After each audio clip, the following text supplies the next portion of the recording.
Kita mulai. Bismillahirrahmanirrahim. Assalamualaikum warahmatullahi wabarakatuh. Bihamdillahi wassalatu wassalamu ala rasulillah wa ala alihi wa sahbihi wa mawalah wa la hawla wa la quwata illa billahi wa ba'du. Alhamdulillah, di siang hari ini kembali kita bisa duduk untuk bertalabul ilmi, dan bab yang kita akan kaji pada siang hari ini masuk pada bab ihtiram asma'illahi wa sifatihi walau lam yaqsud atau yuqsad ma'nahu. Bab bicara tentang menghormati atau mengagungkan nama-nama Allah dan sifat-sifatnya walaupun tidak bermaksud dengan maknanya. Dalam bab ini pengarang hanya menyebutkan satu dalil. Kita baca dalilnya. An Abi Shuraih annahu kana yugna Abul Hakam. Dari Abi Shuraih yang dikunyah sebagai Abul Hakam. Faqala lahu Nabi sallallahu alaihi wasallam, bersabda Nabi sallallahu alaihi wasallam, innallaha huwal hakam, sesungguhnya Allah adalah al-hakam, pemilik hukum. Wa ilaihi al-hukmu, dan seluruh hukum kembali kepada Allah subhanahu wa ta'ala. Faqala, maka berkata Abi Shuraih, inna qaumi idza ikhtalafu fi syai'in atawni fahakamtu bainahum faradiya kilal fariqaini. Faqala an-nabiy sallallahu alaihi wasallam, ma ahsana hadha fama laka minal walad. Kata Abu Shuraih, sesungguhnya kaumku apabila berselisih tentang sesuatu, maka mereka datang kepadaku, maka aku pun menghukumi di antara mereka. Maka dua kelompok itu ridha dengan hukuman yang aku berikan kepada mereka. Maka Nabi SAW mengatakan, alangkah baiknya perbuatanmu karena mengislah dua orang yang berselisih. Kata Nabi SAW, apakah kamu punya anak? Dan siapa namanya? Maka Abu Shuraih mengatakan, aku punya 3 anak. Yang pertama namanya Shuraih, yang kedua namanya Muslim, yang ketiga namanya Abdullah. Maka Rasul mengatakan, faman akbaruhum, siapa yang paling besar di antara 3 anak laki-lakimu itu? Maka dia mengatakan Shuraih. Maka Rasul mengatakan, fa anta Abu Shuraih, maka kamu adalah Abu Shuraih, bapaknya Shuraih. Hadis ini dikeluarkan Imam Abi Dawud dan juga Al-Bukhari dalam kitabnya Adabil Mufrad. Taib. Ma'asyiral muslimat yang dimuliakan Allah Subhanahu wa taala. Dalam bab ini muallif rahimahullahu taala ingin menjelaskan kepada kita tentang pentingnya kita menghormati dan beradab kepada Allah Subhanahu wa taala. Salah satunya adalah penyebutan kunyah. Penyebutan kunyah. Kunyah itu artinya semacam gelar atau lebih tepatnya nama yang dimulai dengan kalimat Abu Kalau laki-laki, kalau perempuan ummu. Seperti saya Abu Humairah, Ummu Humairah, begitu ya. Itu disebut kunyah dalam Islam. Dan kunyah ini hukumnya sunnah dalam Islam.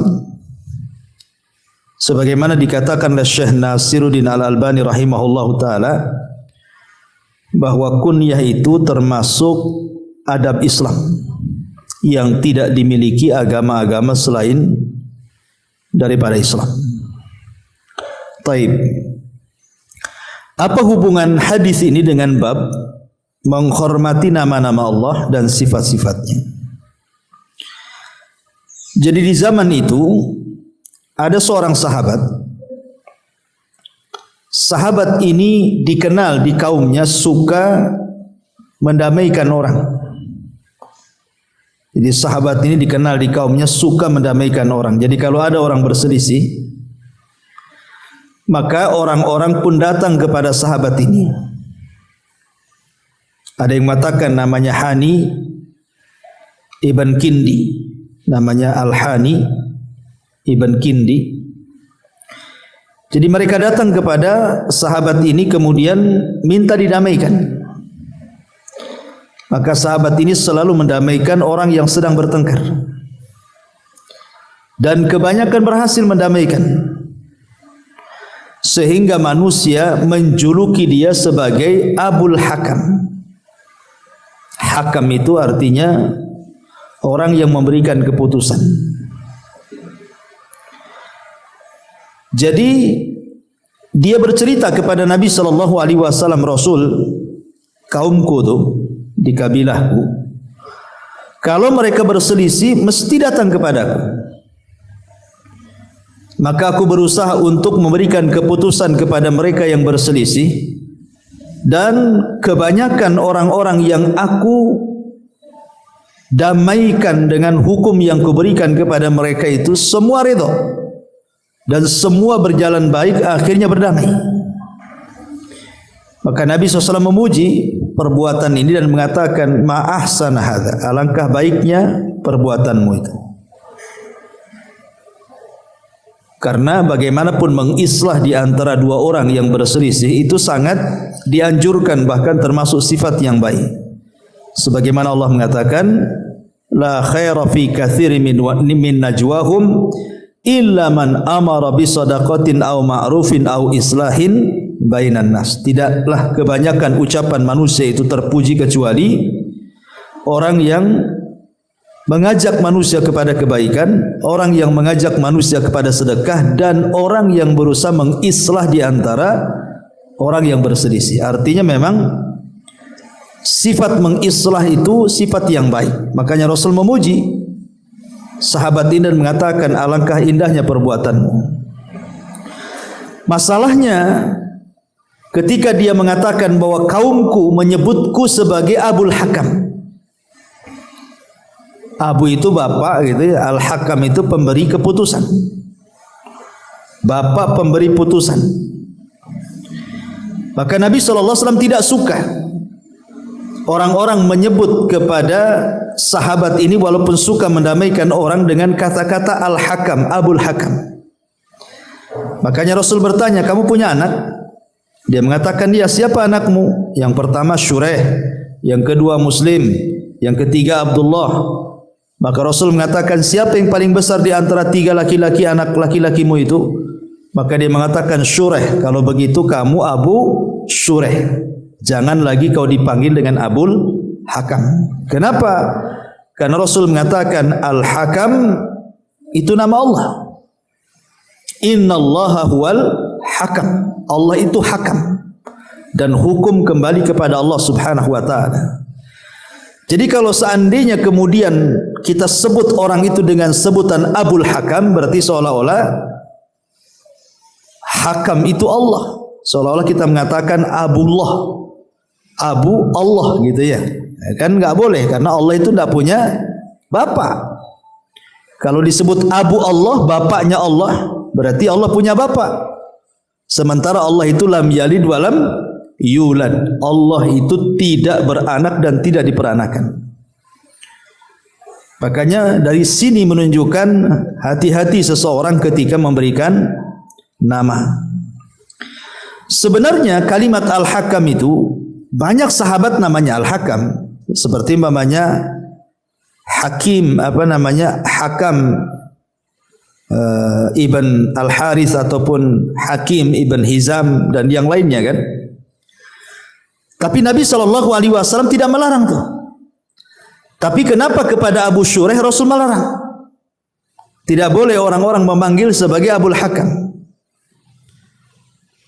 Karena Nabi SAW melihat perbuatan Abu Shuraih. Abu Shuraih ini suka mendamaikan orang. Kalau yang lain kan enggak gitu ya. Makanya disebut Al-Hakam atau Al-Hakim, Hakim Ibn Hizam gitu ya. Rasul membiarkan nama itu. Tetapi kepada Abul Hakam ini Rasul menyuruh untuk mengganti dan mengkunyah kepada anaknya. Kenapa? Karena tadi Rasul melihat perbuatannya. Dia suka mendamai-damaikan orang. Kemudian orang-orang memanggil dia sebagai Abul Hakam. Makanya kemudian Rasul tidak suka karena Rasul menjelaskan alasannya. Al-Hakam itu adalah Allah dan seluruh hukum kembali kepada Allah Subhanahu wa taala. Makanya Rasul mengatakan, siapa nama anak-anakmu? Dia mengatakan Shuraih, Muslim, Abdullah. Kalau begitu gantilah, jangan Abul Hakam tetapi Abu Shuraih. Ambil dari anak yang paling besar yang kamu miliki. Disitulah letaknya kita ini menghormati dan beradab kepada Allah Subhanahu wa taala, karena menyebut Abul Hakam sama dengan menyebut Abu Allah, gitu ya. Karena Al-Hakam adalah Allah. Sementara sekali lagi dalam pandangan Islam bahwa Allah Subhanahu wa taala berfirman, lam yalid wa lam yulad. Allah itu tidak melahirkan dan Allah tidak dilahirkan. Ma'asyiral muslimat yang dimuliakan Allah Subhanahu wa taala, mengenai nama Allah Subhanahu wa taala, ulama membagi dua Bu ya, nama-nama Allah itu. Ada nama-nama itu yang khusus bagi Allah, tidak boleh berserikat dengan makhluknya. Kalau sampai berserikat maka terjadi kesyirikan dalam bab nama dan sifat bagi Allah. Seperti namanya Allah. Tidak boleh orang itu punya anak, siapa namanya? Allah. Ibu kasih nama Allah, enggak boleh. Atau Al-Khaliq. Siapa namanya? Al-Khaliq, enggak boleh. Ar-Rahman, enggak boleh. Ya. Tetapi di sana itu ada nama-nama yang berserikat antara Allah dengan makhluk, seperti Al-Aziz. Boleh kita kasih nama anak kita Al-Aziz, sebagaimana Allah mengatakan dalam surah Yusuf ayat 51, qalat imra'atu Al-Aziz. Ya. Boleh seseorang memberi nama Al-Aziz. Ataupun mungkin dia bukan nama-nama Allah tapi terkandung sifat-sifat yang khusus bagi Allah, seperti yang sudah kita bahas, Ahkamul Hakimin, Malikul Muluk. Nah, itu tidak boleh karena terkandung sifat-sifat yang khusus bagi Allah Subhanahu wa taala. Jadi dari sini seseorang tidak boleh kemudian memberi nama atau memberi kunyah dengan kunyah-kunyah atau nama-nama yang kemudian seseorang tidak beradab dengan Allah Subhanahu wa taala. Ma'asyiral muslimat yang dimuliakan Allah Subhanahu wa taala, sedikit kita akan menjelaskan tentang istilah kunyah dalam Islam. Kunyah dalam Islam. Sekali lagi, kunyah itu adalah nama yang diawali dengan kalimat ab atau Abu fulan, ummu fulan. Nah, itu disebut kunyah dan ini sunnah hukumnya dalam Islam itu ya. Makanya Nabi SAW pun kunyahnya siapa? Abu Al-Qasim. Karena anak Rasul yang paling besar namanya Qasim, makanya Rasul dipanggil dengan sebutan Abul Qasim, bapaknya Qasim. Baik, ma'asyiral muslimat yang dimuliakan Allah Subhanahu wa taala. Yang pertama, kunyah itu adalah mimma yumdahu bihil mar'u wa yukram. Kunyah itu sesuatu yang terdapat pujian kepada seseorang atau penghormatan kepada seseorang. Beda dengan laqab, gelar. Gelar itu bisa terpuji, bisa tercela. Tapi kalau kunyah itu sesuatu yang sangat terpuji. Ini yang pertama. Yang kedua, kunyah itu tidak mengharuskan dinisbatkan kepada manusia. Bisa juga kunyah itu dinisbatkan kepada hewan ataupun benda-benda selain hewan dan manusia. Contoh umpamanya Ali ibn Abi Thalib radhiyallahu an, itu oleh Nabi SAW dikunyah dengan sebutan Abu Turab. Turab itu tanah, Bu. Abu itu bapak gitu ya. Kalau digandeng berarti Abu Turab, bapak tanah gitu ya. Tuan takur bahasa kitanya. Ya. Ataupun Abdurrahman ibn Sakhr. Abdurrahman ibn Sakhr ini seorang sahabat pakar hadis. Karena dia suka dengan kucing kecil, maka Nabi SAW mengkunyah dengan sebutan Abu Hurairah. Maka kunyahnya Abdurrahman ibn Sakhr itu Abu Hurairah, dan lebih terkenal Abu Hurairah dibandingkan namanya. Nah, itu juga menunjukkan tidak melazimkan kunyah itu harus manusia. Kemudian juga tidak melazimkan kunyah itu harus seseorang itu punya anak. Contoh umpamanya Aisyah Ummul Mukminin radhiyallahu anha. Kunyahnya siapa, Bu? Ummu Abdillah. Ummu Abdillah. Padahal Aisyah kan tidak punya anak. Kenapa kemudian dipanggil Ummu Abdillah? Siapa Abdullah di sini? Yang dimaksud Abdullah di sini adalah keponakannya, Abdullah ibn Zubair, putra daripada Asma bintu Abi Bakar, saudari daripada Aisyah. Makanya Aisyah suka menggendong Abdullah ibn Zubair, sehingga orang-orang menyebut Aisyah dengan kunyahnya Ummu Abdillah. Padahal Aisyah tidak punya anak namanya Abdullah. Ya, maka tidak mengapa seseorang itu walaupun anggaplah belum menikah, umpamanya ya, belum menikah, dia ingin mencari kunyah. Nanti kalau saya punya anak, saya kasih nama umpamanya kalau laki-laki Abdul Aziz, gitu ya. Maka nggak apa-apa ya. Ibu belum nikah, belum punya anak. Saya nanti kalau punya anak namanya Abdul Aziz kalau laki-laki. Jadi setiap kenalan siapa namanya Ummu Abdul Aziz, namanya kan. Ya, maka tidak ada masalah karena Aisyah pun belum punya anak, kunyahnya Ummu Abdillah. Ya. Kemudian juga apakah kemudian kunyah itu mesti dari anak yang tertua gitu ya? Umpamanya ibu punya anak 3. Umpamanya anak pertama namanya Muhammad, anak kedua namanya Ahmad, anak ketiga namanya Qasim umpamanya kan? Apakah kemudian diambil anak ketiga siapa namanya Ummu Muhammad? Siapa Muhammad itu? Itu anak saya yang paling tua umpamanya kan?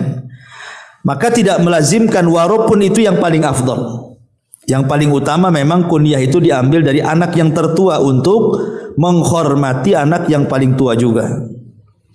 Tetapi tidak harus melazimkan, boleh juga kemudian mengambil anak yang menurut ibu mungkin ya paling banyak hafalan Qur'annya, umpamanya Qasim lebih banyak hafalan Qur'annya, lebih berakhlak, ibu senang dengan dia, akhirnya ibu kasih kunyah ibu dengan anak yang paling beradab, paling berakhlak, hafal Quran, sehingga kalau ditanya anak siapa namanya Ummu Qasim. Nah, pada anak yang paling besar namanya Muhammad gitu ya. Maka tidak mengapa seseorang memberi kunyah dengan anak-anaknya tidak mesti yang besar, walaupun afdolnya yang besar gitu ya. Karena berdasarkan hadis yang kita bahas tadi, ketika Rasul bertanya, kamu punya anak berapa? Dia mengatakan 3. Kemudian siapa namanya? Kemudian orang ini menyebut yang pertama Syureh, yang kedua Muslim, yang ketiga Abdullah. Kemudian Rasul mengatakan, mana yang paling besar? Syureh. Maka Rasul mengatakan, kalau begitu kamu adalah bapaknya Syureh, Abu Syureh gitu ya. Jadi ini juga sebagian daripada hukum-hukum seputar kunyah ataupun sebutan. Wallahu a'lam ya. Ma'asyiral muslimat yang dimuliakan Allah Subhanahu wa taala. Kemudian juga faedahnya dari pembahasan ini adalah pentingnya seseorang itu memberi nama anak. Karena Allah Rasul sallallahu alaihi wasallam mengatakan kullu ghulam murtahanun bi aqiqatihi tuzbahu anhu yaumas sabi'i wa yusamma fihi wa yukhlaqu ra'suhu. Setiap anak itu tergadaikan dengan akikahnya, disembelih hewan akikah untuknya pada hari ketujuh, dan pada hari itu juga dia memberi nama serta kepalanya dicukur. Jadi sunnah memberi nama gitu ya, dan harus nama yang baik Bu, jangan sekedar kasih nama saja. Lah di antara nama-nama yang dianjurkan,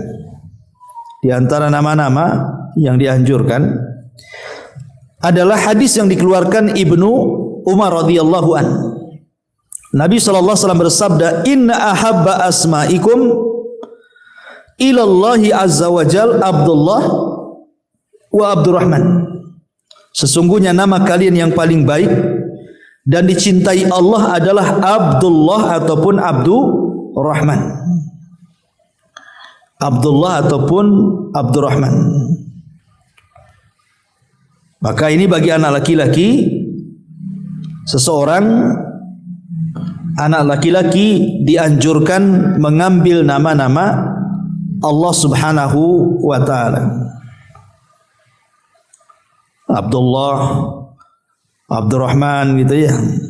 Atau nama-nama Allah yang lainnya, tidak mesti Abdullah, Abdurrahman, Abdul Aziz, Abdurrahim, Abdul Ghafur dan begitu seterusnya, yang jelas diambil dari nama-nama Allah Subhanahu wa taala. Kemudian yang kedua, diambil dari nama-nama yang sebagaimana diberikan Nabi sallallahu alaihi wasallam. Seperti namanya Ibrahim. Nabi sallallahu alaihi wasallam memberi nama anaknya Ibrahim saat lahirnya Ibrahim dari budaknya Maria Al-Qibtiyah. Disebutkan dalam hadis Abi Musa radhiyallahu an, kata Nabi sallallahu alaihi wasallam, aku telah dikaruniakan dengan kelahiran seorang bayi laki-laki. Aku pergi membawanya kepada Nabi sallallahu alaihi wasallam. Beliau pun kemudian memberikan nama setelah beliau mentahnik, kemudian berdoa dengan doa berkah, maka Rasul fasammahu Ibrahim. Maka Rasul memberi nama Ibrahim. Ya. Kemudian juga Abdullah, sebagaimana hadis Anas radhiyallahu an. Jadi Nabi sallallahu alaihi wasallam mengoleskan kurma pada langit-langit mulutnya anak Abu Talha. Jadi Abu Talha bawa bayi, kemudian oleh Rasul ditahnik. Maka Nabi sallallahu alaihi wasallam kemudian memberi nama Abdullah. Ya. Kemudian juga beliau memberi gelaran kepada Ummu Abdillah, sebagaimana diriwayatkan Aisyah radhiyallahu anha. Kata Aisyah radhiyallahu anha, qultu ya Rasulullah, aku berkata wahai Rasul sallallahu alaihi wasallam, kawan-kawanku perempuanku telah memiliki kunyah, kata Aisyah. Kemudian Nabi sallallahu alaihi wasallam pun mengkunyah Aisyah dengan anak putra Abdullah ibn Zubair. Maka kemudian kata Rasul, engkau adalah Ummu Abdillah. Itu nama-nama yang diberi oleh Nabi sallallahu alaihi wasallam. Ataupun nama-nama diambil dari nama-nama orang soleh. Jadi disunahkan juga, atau nama-nama yang baik adalah nama-nama yang diambil dari orang-orang soleh. Siapalah orang-orang soleh itu? Seperti para sahabat Nabi sallallahu alaihi wasallam, para tabi'in, para tabi'ut tabi'in, para ulama gitu ya. Jadi itulah nama-nama yang dianjurkan. Pertama diambil dari nama-nama Allah, yang kedua diambil dari nama-nama nabi gitu ya, ataupun nama-nama yang Nabi memberi nama, ataupun juga nama-nama orang soleh, nama-nama orang-orang baik gitu ya, yang tidak bertentangan dengan Islam. Kemudian juga dari bab ini juga kita ketahui bahwa kalau kita punya nama yang tidak baik Bu, maka diganti. Kalau kita punya nama yang tidak baik secara makna, apalagi bertentangan dengan syariat Islam, maka sebaiknya diganti. Makanya ketika kemudian orang-orang memanggil Abul Hakam, kata Rasulullah, bukan, kamu bukan Abul Hakam, tetapi kamu Abu Shureh, gitu ya, karena Hakam itu adalah nama Allah. Maka oleh Rasulullah SAW kemudian digelar dengan gelar nama anak terbesarnya Shureh, jadi Abu Shureh. Kenapa? Karena di zaman Nabi SAW selain daripada kisahnya Abul Hakam diganti Abu Shureh, banyak tuh orang-orang yang diganti nama oleh Nabi SAW. Contoh umpamanya hadis dari Abu Hurairah radhiyallahu anhu. Jadi ada seorang wanita namanya Zainab bintu Abi Salamah. Zainab bintu Abi Salamah. Dulu namanya Barrah. Dulu namanya Barrah gitu ya. Barrah itu artinya bersih dari dosa. Kan tidak mungkin orang bersih dari dosa. Ya, pasti orang itu berbuat dosa kan, Bu? Makanya Nabi SAW mengganti, jangan kasih nama Barrah, kasihlah dengan nama Zainab. Jadi Rasul mengganti Barrah kepada Zainab, karena Barrah itu artinya bersih dari dosa. Tidak mungkin manusia bersih dari dosa, itu sama dengan mentazkiyah diri sendiri. Maka nama Barrah ini kurang bagus, oleh Nabi diganti dengan Zainab, gitu ya. Kemudian juga Nabi SAW dalam hadis Ibnu Umar radhiyallahu an, pernah ada seorang wanita namanya Asiyah, pakai shad, Asiyah. Asiyah itu artinya wanita ahli maksiat. Ya. Kata Nabi SAW, jangan kasih nama Asiyah, katanya, kasih nama Jamilah. Dari Asiyah akhirnya diganti namanya menjadi Jamilah. Ya, karena Asiyah kan nggak bagus. Masa nama Asiyah wanita ahli maksiat kan? Maka oleh Nabi SAW diganti menjadi Jamilah. Jamilah itu artinya indah, cantik gitu ya. Ya, termasuk juga di zaman Nabi SAW ada seorang laki-laki namanya Asram. Namanya Asram. Asram itu artinya terputus. Jadi ada laki-laki namanya Asram. Maka Nabi SAW langsung mengganti, kamu jangan dipanggil dengan Asram, gantilah dengan nama Zur'ah. Zur'ah itu artinya tumbuh, kalau Asram itu putus, ya. Makanya namamu jangan Asram, ganti saja jadi Zur'ah, ya gitu ya. Kemudian juga ada di zaman itu namanya Hazan. Hazan itu artinya sedih. Sebagaimana riwayat Bukhari dari Sa'id ibn Al-Musayyib dari ayahnya. Jadi ada ayah beliau, yakni kakeknya Sa'id ibn Musayyab, datang kepada Nabi SAW, kemudian bertanya, siapa namamu? Kata Nabi SAW. Maka dia mengatakan, ana Haznun, saya adalah Hazan, nama saya Hazan. Hazan itu artinya sedih, ya. Maka Nabi SAW mengatakan, janganlah kau kasih nama dirimu itu Hazan, ganti namamu. Kemudian kata sahabat ini, apa wahai Rasul sebagai penggantinya? Kata Rasul, Sahlun, mudah, ya.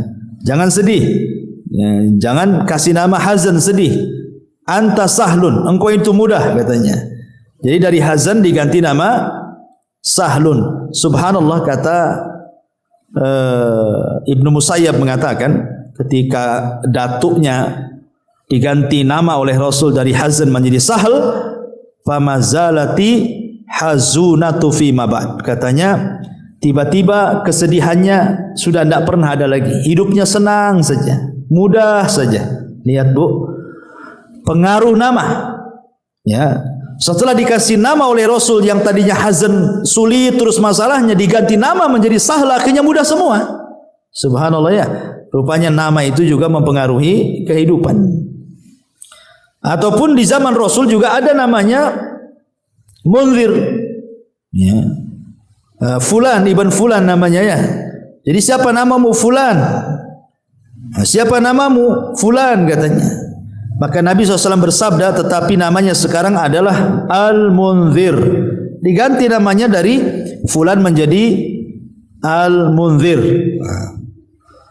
Maka intinya bahwa sebaik-baik nama adalah nama yang dinisbatkan kepada Allah seperti Abdullah ataupun Abdurrahman, ataupun kata Nabi SAW, wa asdaquha, dan nama yang paling jujur adalah Al-Harith, Harithun, kemudian Hammamun, wa aqbahuha Harbun wa Murratun, dan seburuk-buruk nama adalah Harbun, perang gitu ya, Murrah itu pahit artinya. Jadi sebaik-baik nama Abdullah dan Abdurrahman, sejujur-jujurnya nama Harith dan Hammam, seburuk-buruk nama Harbun dan Murrah. Jadi tidak boleh seseorang itu memberi nama-nama yang dihindarkan oleh Nabi SAW. Contohnya umpamanya nama-nama yang disebutkan para ulama yang tidak boleh itu asram. Ya, tadi saya sudah katakan asram, karena asram itu terputus artinya. Ya. Kemudian hazan, tidak boleh kita kasih nama anak kita hazan, karena hazan itu artinya sedih. Kemudian juga atalah, atalah itu maknanya keras. Ya. Kemudian juga Uzair, ya, Uzair gitu ya. Maka Syihab itu juga tidak disukai. Syihab itu artinya nyala api. Ataupun apa namanya, seperti contoh yang lain yang tidak murrah tadi ya, yang pahit gitu ya. Dan begitu seterusnya, atau Khubab, ular gitu, nama binatang. Maka sebaiknya dihindari nama-nama yang tidak sesuai dengan nama-nama syar'i, ya. Karena bagaimanapun nama itu sekali lagi dalam Islam sangat diatur. Kalau sampai kemudian nama itu terkandung kesyirikan pada bab nama dan sifat bagi Allah Azza wa Jal, berarti kita tidak menghormati nama-nama Allah. Seperti tadi Abul Hakam, akhirnya oleh Nabi SAW diganti dengan Abu Shureh gitu ya. Nah, ini diantara faedah dalam bab yang kita kaji tentang pentingnya kita menghormati nama-nama Allah Subhanahu wa taala. Atau umpamanya kalau ibu punya anak, boleh juga Bu, kalau anak perempuan itu kasih nama-nama makhluk-makhluk yang ada di sorga. Jadi kalau ibu punya anak perempuan, boleh juga dikasih nama-nama yang diambil dari sorga, seperti Firdaus, Salsabilah, Afnan, Tasnim, Kausar, Hurul In, itu kan, Istabrak. Nah, itu kan Sundus, Jinan, Hurriyah. Nah, dan nama-nama di surga kan banyak Bu ya. Nah, itu juga dibolehkan.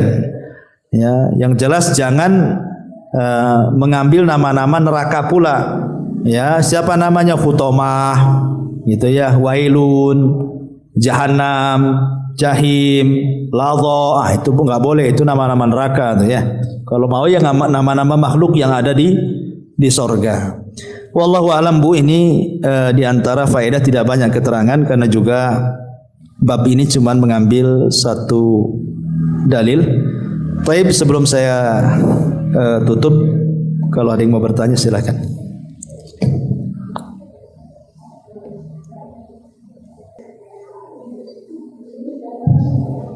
Assalamualaikum warahmatullahi wabarakatuh. Waalaikumsalam. Saya mempunyai abang dikasih nama sama orang tua dulu. Abang saya itu kembar dikasih nama Rahman dengan Rahim. Itu bagaimana ya Ustaz? Rahman Rahim gitu ya. Rahman dengan Rahim aja Ustaz. Nggak ada abdunya ya? Nggak ada Ustaz. Iya.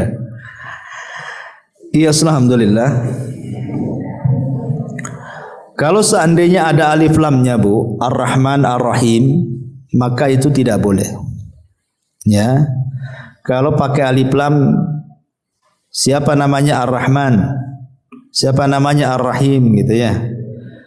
Karena kalau Ar-Rahman Ar-Rahim pakai alif lam menjadi makrifat, maksudnya itu nama Allah. Tidak boleh. Ya. Maka kalaupun harus menggunakan alif lam, maka harus diidhofahkan. Idhofah itu disandarkan dengan kalimat Abdun, Abdurrahman atau Abdurrahim.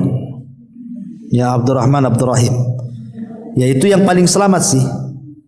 Ya, sebaiknya kalau sudah terlanjur karena sudah tua-tua umpamanya kan, dan dia sudah tahu hukumnya, maka diganti sebaiknya. Jangan Ar-Rahman Ar-Rahim, ganti Abdurrahman atau Abdurrahim. Setiap kenalan siapa namanya, Abdullah, Abdurrahman, Abdurrahim, itu lebih baik. Harus diganti itu namanya kalau pakai alif lam gitu ya. Tapi kalau tidak pakai alif lam, enggak ada alif lamnya Bu ya, Rahman atau Rahim, nah itu juga wallahu alam dibolehkan karena Nabi SAW sendiri disifati dengan Rahim, bil mu'minina raufun rahim, ya, tanpa alif lam, Rahim, Rahimun. Nah, kalau tanpa alif lam enggak apa-apa, Rahim itu disifatkan kepada Nabi SAW. Tapi kalau ada alif lamnya enggak boleh, kecuali disandarkan dengan kalimat abdun, Abdullah, Abdurrahman, Abdurrahim, Abdul Ghafur boleh. Wallahu a'lam.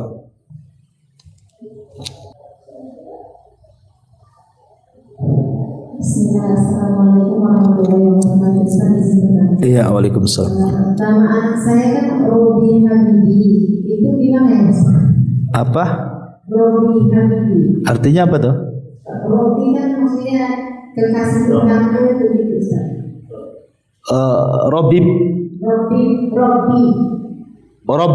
Iya, Robi Habibi. Robbi Habibi. Robku kekasihku gitu ya. Bukan Habibi yang punya apartemen deh. Iya. Robbi Habibi. Iya, sebenarnya tidak ada masalah kan. Itu kan tidak ada, artinya kan bagus. Robku Habibi, kekasihku gitu ya. Robbi Habibi. Ya secara makna tidak ada masalah. Robbi Habibi. Robku adalah kekasihku. Ya, insyaallah tidak ada masalah sih. Ya. Cuman kadang-kadang kalau memberi nama itu yang mudah-mudah saja, ya. Jadi nanti kalau punya anak lagi itu yang mudah diucapkan, jangan panjang-panjang. Ya, saya dulu pernah dengar ada namanya itu Ihdinas Siratal Mustaqim. Jadi namanya itu Takim. Namanya kalau sebutannya Takim gitu ya. Tapi dilihat di kakaknya itu namanya Ihdinas Siratal Mustaqim. Jadi sebutannya Takim. Jadi atas asin nyomot aja di Quran ya. Jadi memang bagus gitu ya, itu doa gitu ya. Tetapi kalau ketepatan maknanya bagus ya bagus. Sekali maknanya tidak bagus kayak Hamimah, nah, disangkanya bagus tuh kan nyala neraka tuh. Siapa namanya Hamimah? Ini nggak tahu siapa namanya Jahannam. Nah, kan ada di Quran tuh nama Jahannam Ustaz. Jahannam yaslaunaha wa bi'sal masir gitu. Ya enggak bisa. Jadi kalau pas kena artinya bagus, alhamdulillah enggak bertentangan tuh. Sekali tak pas pula maknanya asal comot bahasa Arab yang penting di Quran, nah itu masalah. Ya, makanya sebaik-baik nama itu tadi saya disebutkan adalah nama-nama yang diambil dari Quran, dari nama-nama Allah, kemudian nama-nama para nabi gitu ya. Atau tadi juga nama-nama sorga, makhluk-makhluk yang di sorga. Saya kira tidak masalah Rabbi Habibi itu, selama tidak ada bertentangan maknanya dengan penyimpangan-penyimpangan dalam bab nama dan sifat bagi Allah Subhanahu wa taala. Wallahu a'lam.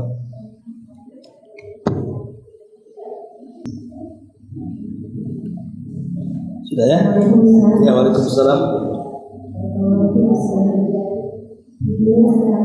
Kita berkata hidup pagi ini bisa bikin penyakit. Apakah itu termasuk bicara tidak?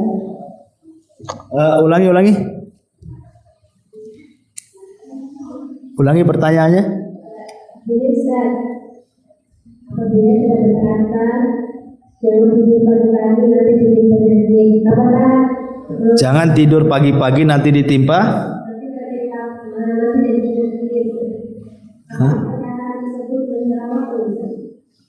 Enggak, jangan tidur pagi-pagi nanti ditimpa jin gitu. Oh, ditimpa penyakit. Ya, bahasa seperti itu dilihat apakah ditinjau paginya ataukah tidurnya, ya. Kalau yang dimaksud tidurnya ya nggak apa-apa. Memang tidur pagi itu kan tidak bagus gitu ya. Maksudnya tidur pagi itu dari mulai subuh sampai syuruk itu nih. Memang kita sebaiknya jangan tidur di pagi itu, ya. Tapi kalau yang dimaksud paginya tentu tidak boleh kan, karena itu mencela waktu nantinya. Jadi lihat bahasanya, apakah yang dimaksud ibu itu maksudnya tidurnya ataukah waktunya. Kalau waktunya kan kita tidak boleh mencela waktu. Tapi kalau yang dimaksud tidurnya di pagi hari karena memang itu waktu berkah, bisa saja, tidak ada masalah ngomong kayak gitu. Wallahu a'lam.